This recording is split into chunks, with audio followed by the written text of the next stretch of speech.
કન્યાની સાથે એના લગ્ન કરી નાખવામાં આવ્યા।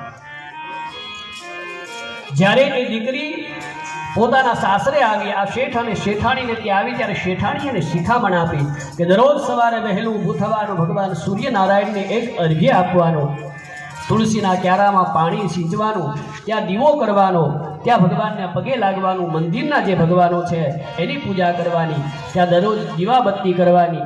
આવા શેઠાણીએ પોતાની જે પુત્ર વધુ છે એને સંસ્કાર આપ્યા। પણ આ જે દીકરી હતી ને બધું સાંભળે ખરું સાસુનું, હા પણ પાડે, પણ માને નહીં કહે। એમાં એકાદશી આવીને એકાદશીના દાડે શેઠ અને શેઠાણી એકાદશીનો ઉપવાસ કર્યો। સોનાનું જે આમળું છે એ આમળાનું એને આમળું બનાવીને દાન કર્યું।